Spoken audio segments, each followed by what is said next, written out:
الذي أرسل رسوله بالهدى ودين الحق ليظهره على الدين كله وكفى بالله شهيدا أشهد أن لا إله إلا الله وحده لا شريك له وأشهد أن محمدا عبده ورسوله الذي لا نبي بعده فقال الله تعالى في القرآن الكريم أعوذ بالله من الشيطان الرجيم اليوم تجزى كل نفس بما كسبت لا ظلم اليوم إن الله سريع الحساب.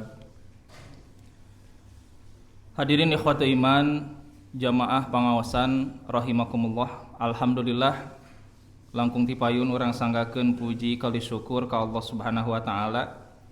Dina Ahad malam Senin ayeuna urang tiasa ngempel ngariung deui muajahah kalayan dina kaayaan sehat walafiat. Dina pembahasan ungi ayeuna kajian khusus murojaah ngeunaan kayakinan anu patula patali sareng anu bakal kaalaman ku urang sadayana saparantosna urang ngantunkeun. Aya anu disebat yaumul hisab atanapi yaumul mizan. Benten eta istilah teh Pak Bu. Aya hisab, aya mizan. Satu acan mizan hisab heula pangintennya balitungan heula. Janten dihisab heula sadayana. Malah Umar bin Khattab mah katelah kasawuranana sawur anjeunna hasibu anfusakum qabla an tuhasabu. Sok hisab heula diri aranjeun samemeh aranjeun dihisab ku Allah Subhanahu wa taala. Aya bahasa introspeksi diri atanapi evaluasi. Mumpung akhir tahun pangintennya ayeuna teh bade seep tahun 2024 upami lumrahna manusia kebanyakan di antara yang ada itu adalah merayakan dengan habisnya tahun baru, menyambut awal tahun baru itu biasanya merayakan dengan gegap gempita. Sebagian itu menyambut kedatangan tahun baru itu dengan muhasabah, mengevaluasi diri. Nanging panginten anu dianjurkeun bahwa muhasabah itu harusnya dilakukan memang setiap harinya. Jadi introspeksi muhasabah diri itu memang seyogianya dilakukan setiap hari. Naon anu parantos dilakukeun ku urang sadayana dina sadinten sawungi, apakah amal soleh kita bertambah, berkurang, atau stagnan tetap? Maka untuk orang-orang mukmin itu sudah seharusnya setiap hari itu semakin bertambah dan semakin bertambah. Ikhwatu iman rahimakumullah, sebagaimana yang sudah kita mafhumi bersama bahwa manusia itu ada di fase yang saat ini kita berada dalam fase yaitu alam dunia. Jadi dulu pernah disampaikan oleh Dr. Robi Permana bahwa perjalanan manusia itu dari mulai alam rahim kemudian ke dunia. Sudah di dunia nanti kita akan mendatangi ajal atau kematian. Baru sudah itu kemudian ruh kita dibawa oleh malaikat dan masuk ke satu alam yang disebut dengan alam barzakh, alam kubur. Di sana adalah alam persinggahan, alam yang menjadi gerbang untuk semua manusia yang nanti akan masuk ke dalam alam akhirat setelah hari kiamat. Di alam barzakh itu kemudian kita akan mendapatkan fitnah kubur. Fitnah kubur itu berupa su'alul qabri, pertanyaan-pertanyaan di alam kubur. Di hadis disebutkan bahwa di antara pertanyaan itu nanti malaikat akan bertanya siapa Tuhan kita. Malaikat akan bertanya siapa yang engkau ketahui mengenai laki-laki ini yang telah diutus oleh Allah. Kemudian agama, begitu. Ketika lulus di alam barzah, maka akan mendapatkan nikmat kubur. Tapi jika tidak lulus di alam barzah, pertanyaan-pertanyaan itu lalu kemudian tidak bisa dijawab oleh orang-orang kafir, oleh orang munafik, akan diazab di kuburnya itu. Untuk orang kafir, orang munafik itu pasti diazab di alam barzah dan mengalami apa yang disebut dengan dommatul qabri, dihimpit di alam kuburnya itu. Untuk orang-orang mukmin di hadis disebutkan akan diluaskan, kemudian akan diterangi di alam barzahnya itu. Nah, ikhwatul iman rahimakumullah, jadi alam barzah, alam singgah, tempat singgah bagi ruh-ruh sebelum nanti Allah akan membangkitkan setelah hari kiamat dan nanti akan dikumpulkan oleh Allah Subhanahu wa taala di satu tempat ketika Allah menghidupkan kembali semua manusia, yaitu yang disebut dengan mahsyar. Alam mahsyar begitu ya. Itu yang disebut dengan akhirat.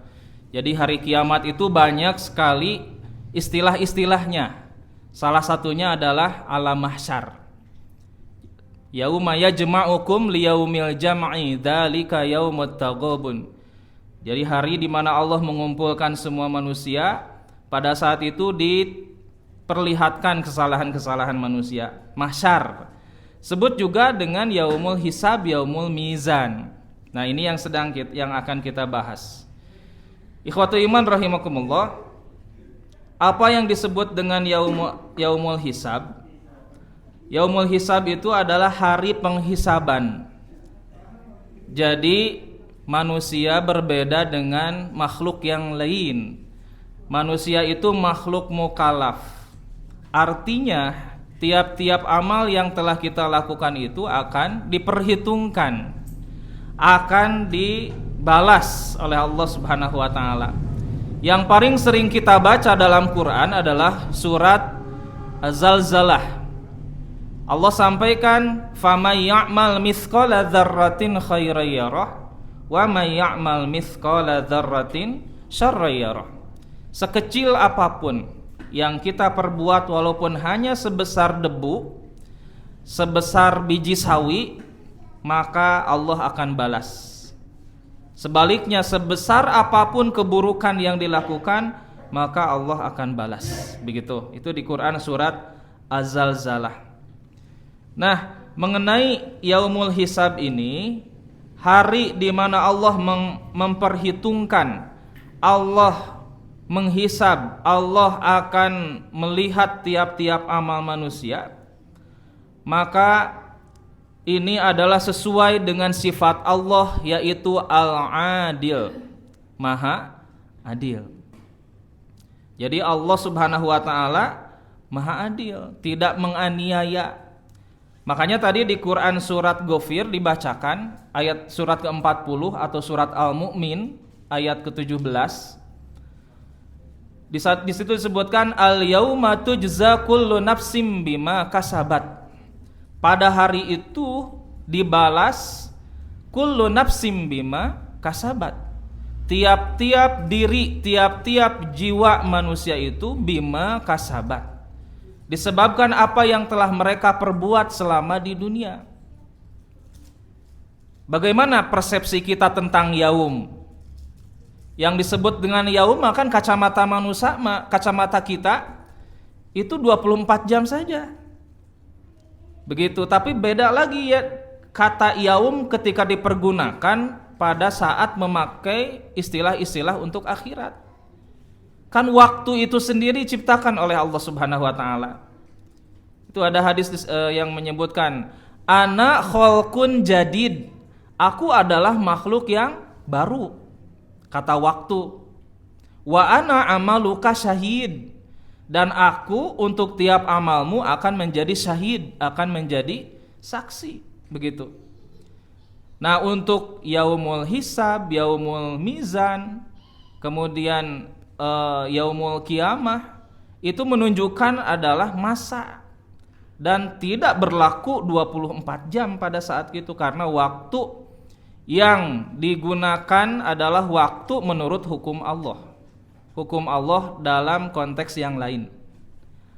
Waktu yang kita gunakan menurut aturan Allah, tapi berdasarkan pola yang sudah ditentukan, yaitu 1 hari 24 jam begitunya. Makanya jangankan kita membandingkan waktu yang kita pakai saat ini di dunia dengan waktu di akhirat. Kita bandingkan saja antara waktu yang digunakan di dunia dengan waktu yang digunakan oleh orang-orang yang sudah wafat di alam barzakh. Begitu. Atau antara orang yang masih terjaga dengan orang yang tidur. Orang yang tertidur itu terasa sebentar. Jadi relatif di dunia keneh wae oge waktu teh relatif. Kita suatu ketika naik kendaraan kereta api begitu. Jika kita naik kendaraan kereta api di sebelah kita adalah orang yang bertato, terus wajahnya serem, kemudian bawa senjata, bagaimana perasaan kita? Tidak nyaman gitu ya. Walaupun misalkan naik kereta cepat ke Jakarta, sekarang mah naik kereta cepat sebentar. Tapi jika di sebelah kita adalah orang yang seperti itu, maka akan tidak nyaman, serasa lama saja. Tapi kalau di sebelah kita adalah orang yang kita kasihi oleh orang yang kita cintai, begitu ya. Untuk pasangan misalkan yang baru menikah, terasa sebentar, terasa nyaman saja begitu. Nah, begitupun ketika di alam barzakh. Di alam barzakh itu perbandingannya seperti halnya kita orang yang mendapatkan nikmat tidur itu disebutkan dalam hadis, nam kal yaumil arus, kan seperti itu. Tidurlah kamu seperti pengantin-pengantin, begitu kan? Nah, orang yang tertidur hukumnya itu yang kita ketahui adalah sebagaimana kita tidur. Waktu kita tidur sudah bangun lagi, terasa sebentar. Ya.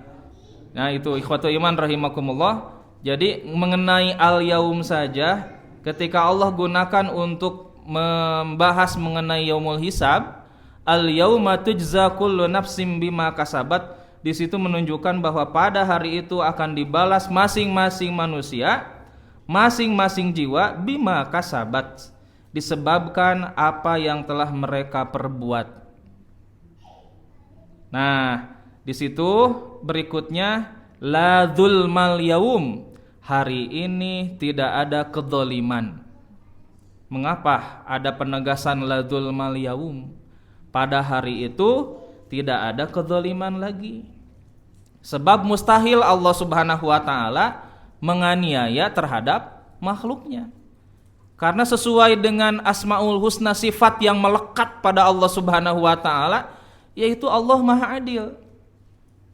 Tidak akan pernah menganiaya salah satu makhluknya, begitu. La dzulmal yaum.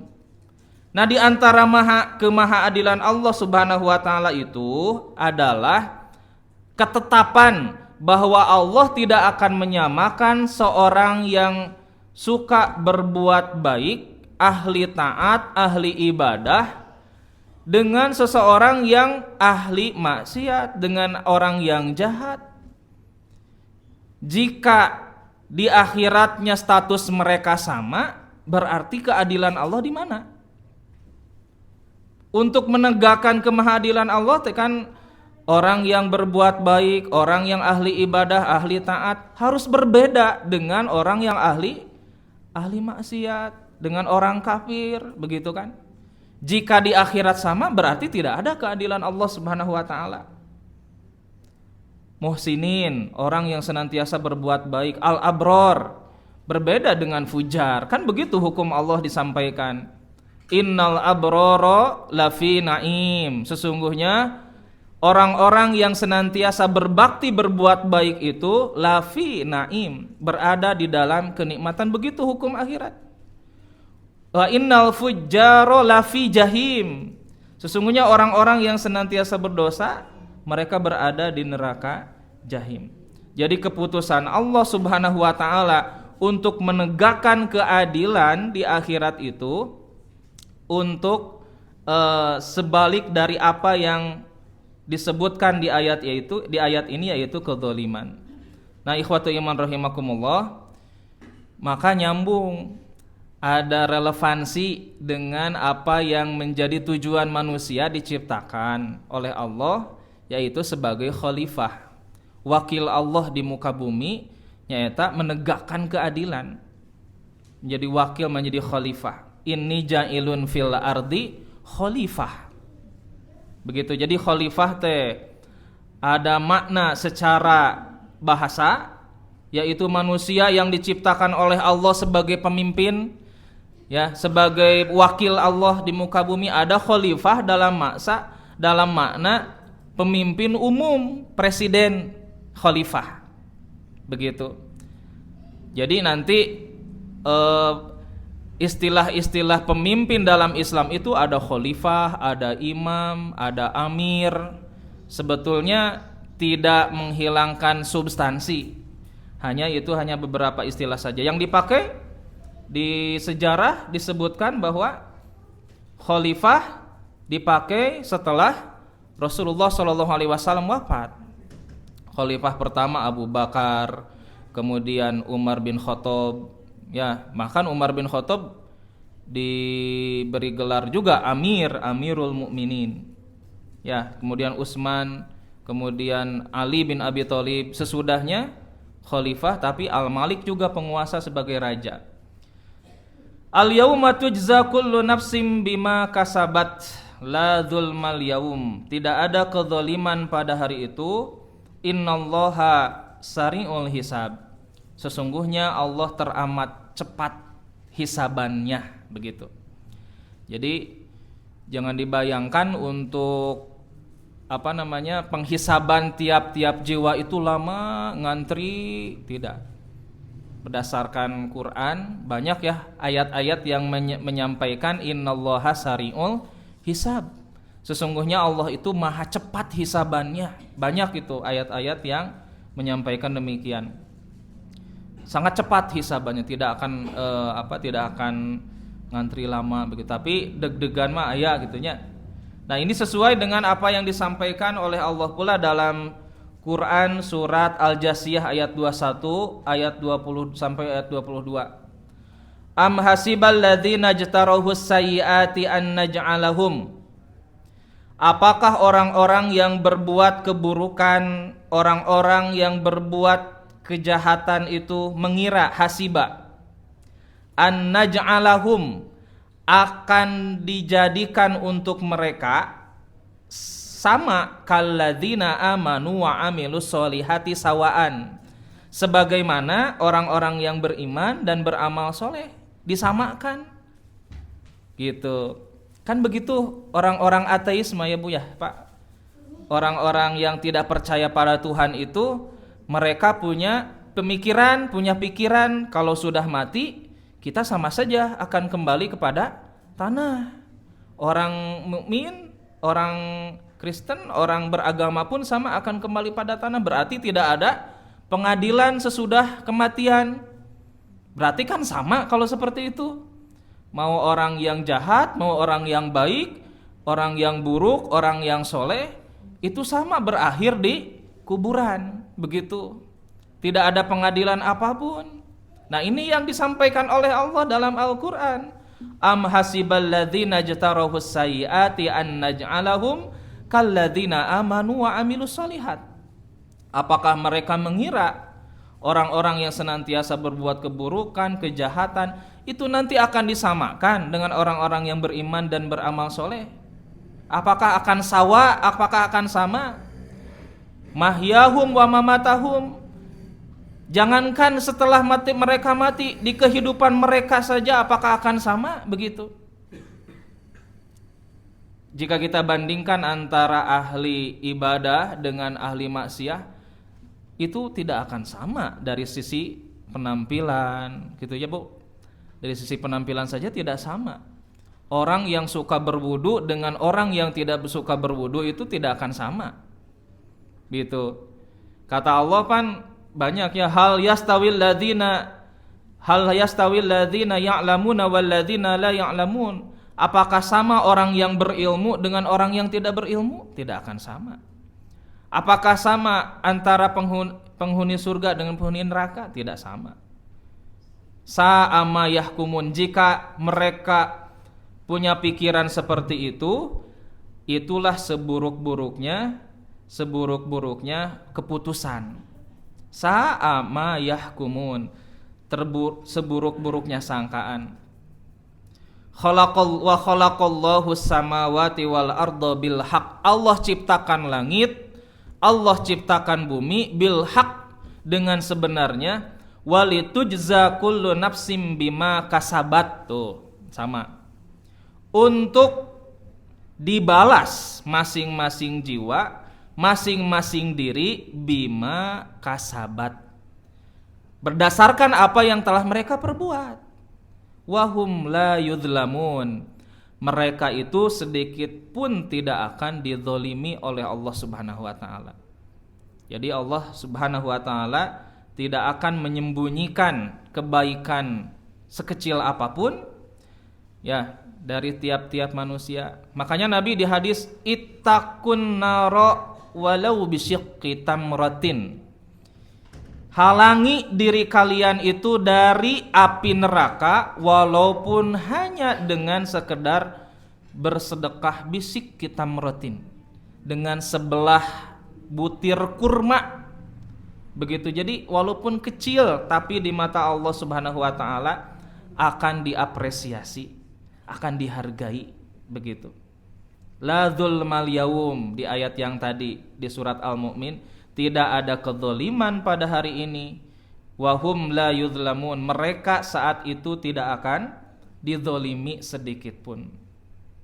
Jadi untuk menegakkan kemahaadilan Allah Subhanahu wa taala itu, yaitu dengan adanya pengadilan akhirat, begitu.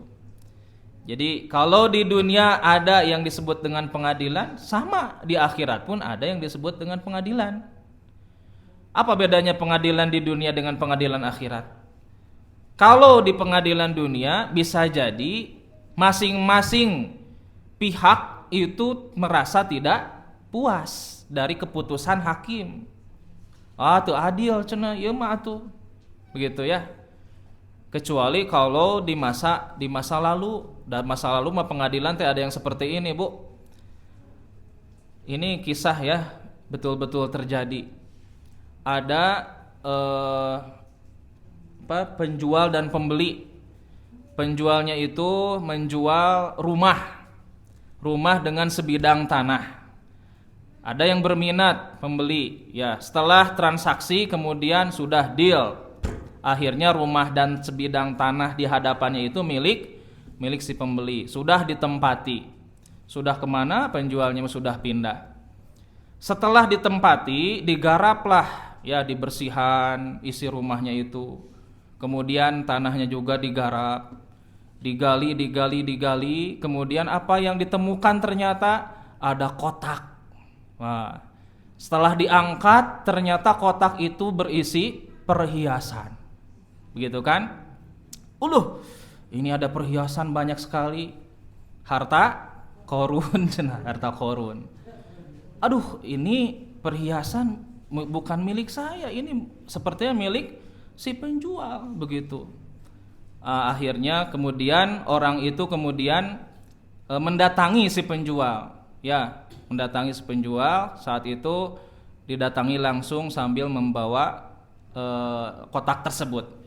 Pak, ini saya yang dulu pernah membeli rumah Bapak. Oh iya betul, kenapa, ada apa? Begini Pak, saya itu sudah mendiami rumah Bapak sudah sekian lama dan saya sudah garap tanah. Ternyata waktu menggarap tanah saya gali itu saya menemukan ini Pak. Oh iya. Terus? Iya Pak, saya kan membeli rumah Bapak dengan sebidang tanah itu bukan dengan ini bukan milik saya. Tapi ini milik Bapak. Makanya saya maksud kedatangan ke sini itu ingin mengembalikan ini kepada Bapak. Kata si penjual, gimana? Mohon maaf Pak, Saya sudah tidak ada kepentingan lagi dengan rumah itu. Ini bukan milik saya.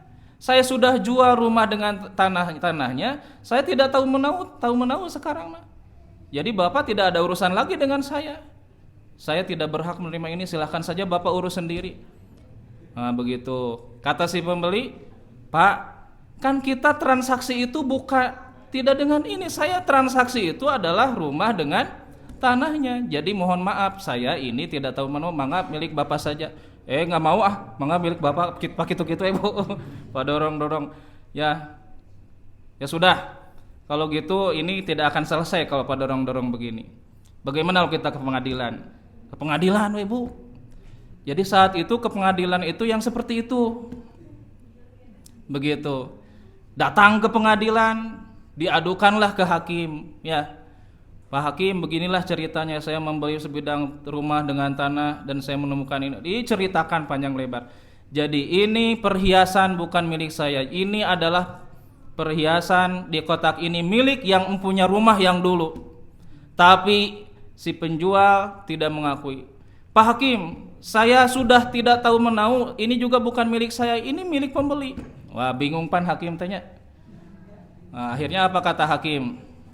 Sudah, saya tanya, kamu pembeli punya anak? Punya. Perempuan, laki-laki? Perempuan. Kamu penjual? Punya. Laki-laki? Sok, saya putuskan, nikahkan dua-duanya. Dan harta ini jadi milik anak kamu berdua, dinikahkan.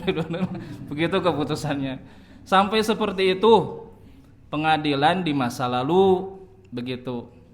Kalau di masa sekarang sengketa yang dilakukan itu sengketa tanah, ya.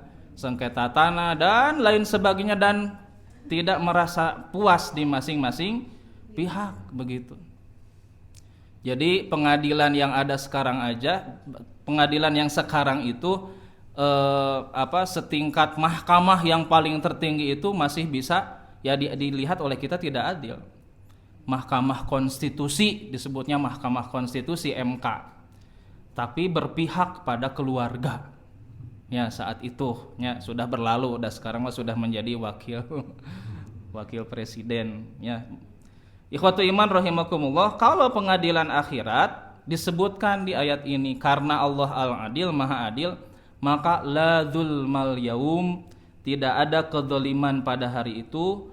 Di ayat ini, di ayat surat Al-Jaziah ayat 22, wahum la yudlamun, mereka tidak dizalimi sedikit pun. Di surat Ghafir pula ayat 57 sampai 59 sama disampaikan. La khalqus samawati wal ardi akbaru min khalqin nas. Sungguh penciptaan langit dan penciptaan bumi itu akbaru min khalqin nas. Itu lebih besar, lebih berat, lebih besar penciptaannya daripada penciptaan manusia. Begitunya lebih besar, betul kan Bu nya secara pemikiran. Nyiptakeun manusia mah mun bahasa urang gitu gampil. Lamun seug dibandingkeun kudu nyiptakeun tata surya, alam semesta, galaksi, Andromeda dan seterusnya. Makanya ketika Fir'aun itu mengaku dirinya sebagai Tuhan yang paling tinggi, berani-beraninya orang yang diciptakan, manusia yang diciptakan dulunya kecil, berani-beraninya mengatakan aku adalah Tuhan yang paling tinggi. Di surat An-Nazi'at kan disebut oleh Allah, a antum asaddu khalqan amis sama'u banaha. Apakah menciptakan kamu yang lebih berat bagi Allah, ataukah menciptakan langit dan beserta bangunannya? Nah, ini jawabannya di surat Al-Mu'min ayat 57. La khalqus samawati wal ardi akbaru min khalqin nas. Jadi sungguh penciptaan langit dan bumi itu lebih besar, lebih berat gitu ya, dibandingkan dengan penciptaan manusia. Jadi menciptakan manusia itu mudah bagi Allah Subhanahu wa taala. Bagi manusia mah sulit ya. Ada yang ingin susah begitu, ada yang banyak ya, tapi tetap itu pun dengan izin Allah, dengan diciptakan oleh Allah. Walakinna aksaran nasi la ya'lamun. Akan tetapi kebanyakan manusia la ya'lamun, mereka tidak mengetahuinya. Nah, di sini wa ma yastawil a'ma wal basir. Tidaklah sama orang yang tunanetra dengan orang yang melihat. Ini gambaran apa, Bu? Dibandingkan antara yang buta dengan yang melihat. Maksudnya bukan menghinakan orang yang tunanetra. Dan belum tentu orang yang melihat itu juga lebih mulia daripada orang yang buta jika dibandingkan yang tunanetra. Bisa jadi orang yang tunanetra lebih mulia daripada orang yang melihat, jika penglihatan ini tidak dipakai sesuai dengan mestinya. Malah bisa jadi orang yang tunanetra itu lebih terjaga, tidak melihat hal-hal yang diharamkan oleh Allah. Tapi di sini menjadi perbandingan secara jelas antara orang yang melihat dengan orang yang tunanetra. Itu tidak sama. Orang yang melihat itu bisa melihat keindahan, orang yang tunanetra tidak bisa. Walladzina amanu wa amilus solihati walal musi. Begitu pula tidak sama antara orang yang beriman dan beramal soleh wal musi, dan orang-orang yang musi. Musi itu yang melakukan sayiat, kedurhakaan. Qalilan ma tadzakkarun, sedikit sekali di antara kalian yang mengambil pelajaran. Innas sa'ata la'atiyatul la raiba fiha. Sesungguhnya hari as-sa'ah, kehancuran itu pasti akan tiba. La raiba fiha, tidak ada keraguan di dalamnya. Walakinna aksaran nasi la yu'minun, akan tetapi kebanyakan manusia mereka tidak beriman. Begitu. Ikhwatu iman rahimakumullah, para ahli ilmu, para ahli teknologi itu mereka jauh-jauh hari juga sudah punya kesimpulan bahwa suatu ketika alam semesta yang teratur ini, sangat teratur ini, suatu ketika akan mengalami ketidakteraturan. Dan ketika ketidakteraturan ini terjadi, itulah yang disebut dengan as-sa'ah, hari kiamat. Begitu. Hari kiamat kan menyimpulkan seperti itu berdasarkan keimanan, apa yang menjadi keyakinan kita, bagian dari arkanul iman, rukun iman. As-sa'ah itu adalah bagian dari keimanan. Coba itu diambil dari hadis Nabi kan, dalam Quran juga sama penjelasan tentang hari kiamat. Penjelasan mengenai as-sa'ah itu ketika Nabi ditanya mata sa'ah ya oleh malaikat Jibril itu. Ya. Kemudian tentang rukun iman juga sama. Itu penjelasan tentang as-sa'ah, hari kehancuran itu dijelaskan dalam hadis-hadis. Nah, mengenai yaumul hisab banyak disebutkan dalam Al-Quran. Di samping tadi yang disebutkan di surat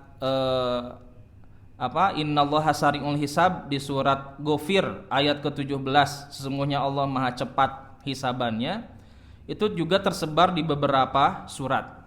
Di antaranya Quran surat Shad ayat 53. Hadza ma tu'aduna liyaumil hisab. Kata Allah, inilah yang dijanjikan kepada kalian liyaumil hisab, untuk hari perhitungan, untuk hari penghisaban.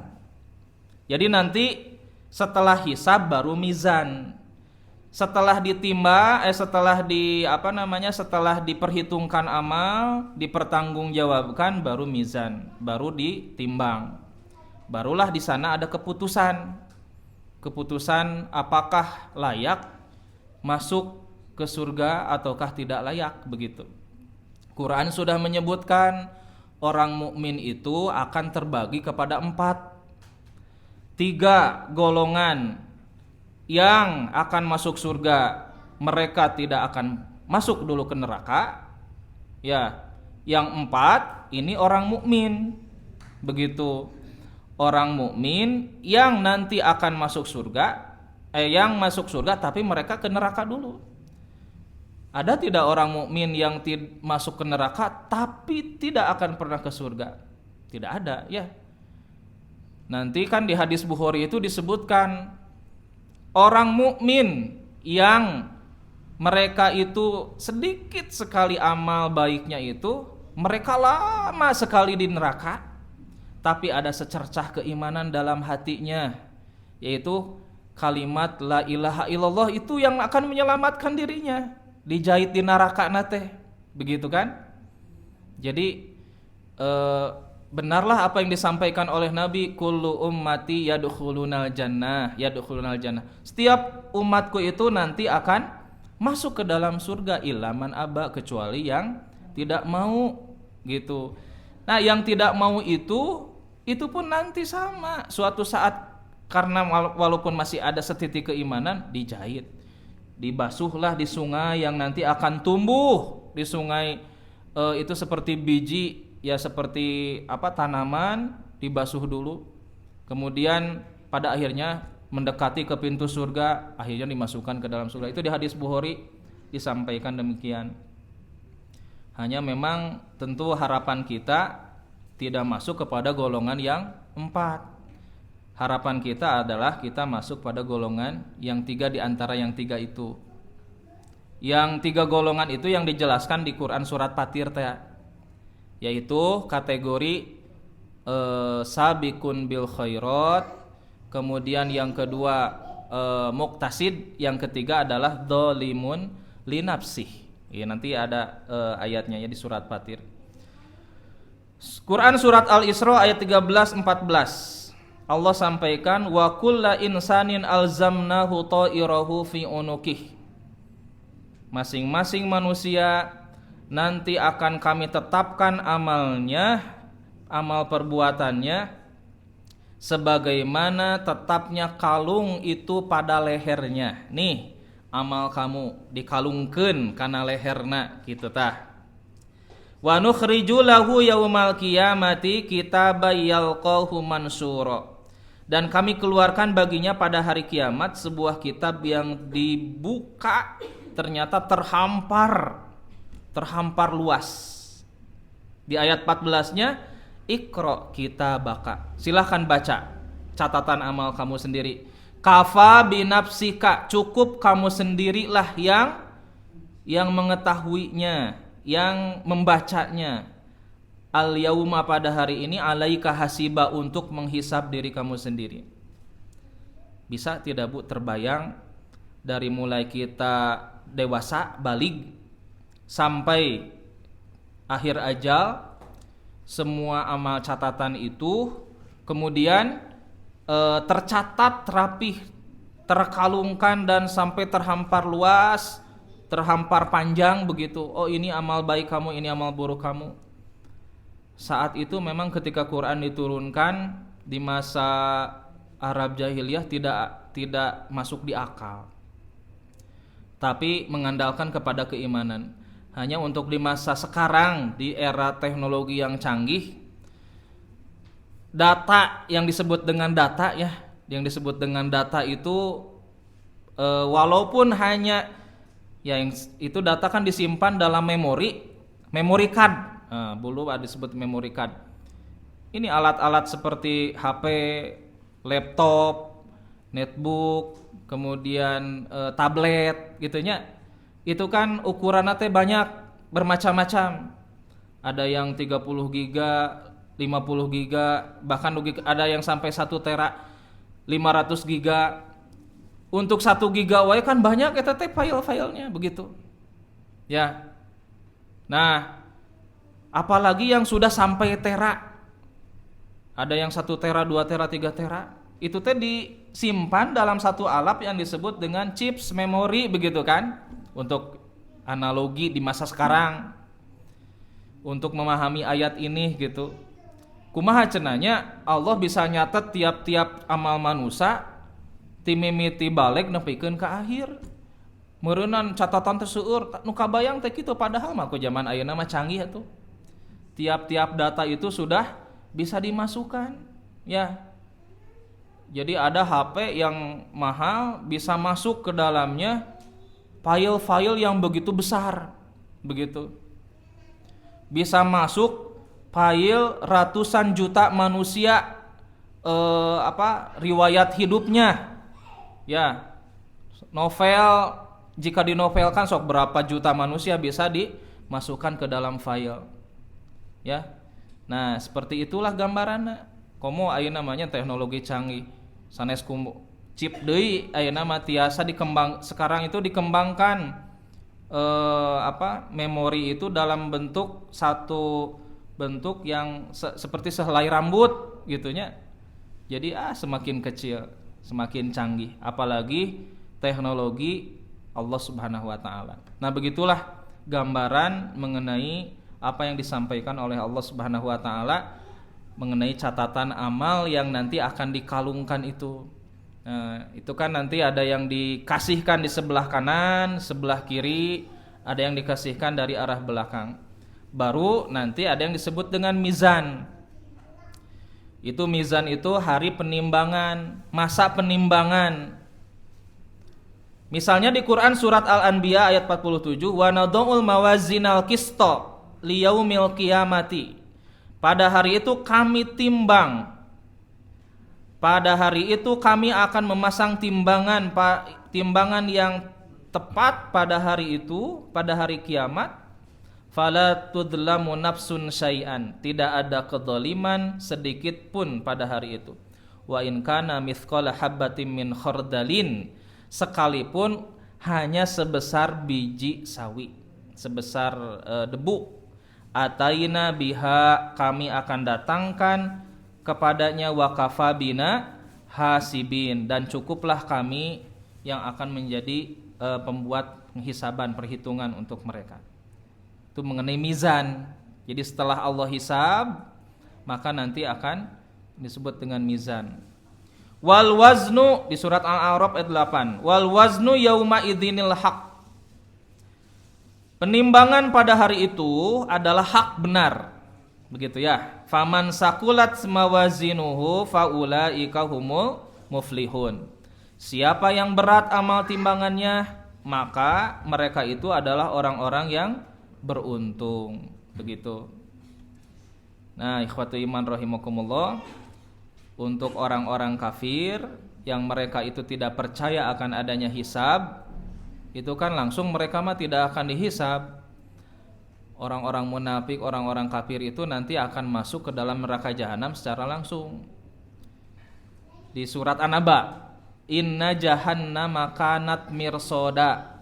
Sesungguhnya neraka jahanam itu terdapat pengintai, terdapat malaikat-malaikat penjaga. Litogina ma'aba, bagi orang-orang yang melampaui batas tempat kembali untuk neraka jahanam itu. Labisina fiha ahqoba, mereka tinggal di dalam neraka itu ahqoba, selama-lamanya. La yadzuquna fiha bardan wala syaroban, tak ada rasa sejuk, tak ada air minum, tak merasakan sedikit pun, illa hamiman wa ghasaqan, kecuali air darah, air nanah, begitu ya. Darah, air yang mendidih, wa ghasaqan, beserta air nanah, air darah. Jazaan wifaqan, sebagai balasan yang setimpal. Berikutnya, innahum kanu la yarjuna hisaba. Sesungguhnya mereka itu tidak meyakini, tidak takut terhadap penghisaban, hari penghisaban. Nah, itu ikhwatu iman rahimakumullah, bagi orang-orang yang kufur. Jadi betullah apa yang disampaikan oleh Nabi, al-jannatu sijnul mu'mini, jadi bagi orang mukmin itu penjara, bagi orang mukmin itu di dunia, bagi orang kafir jadi surga. Sebaliknya nanti di surga bagi orang mukmin, penjara bagi orang-orang kafir. Khotaiman rahimakumullah, mungkin itu saja yang bisa disampaikan. Kita lanjut saja dengan sholat Isya.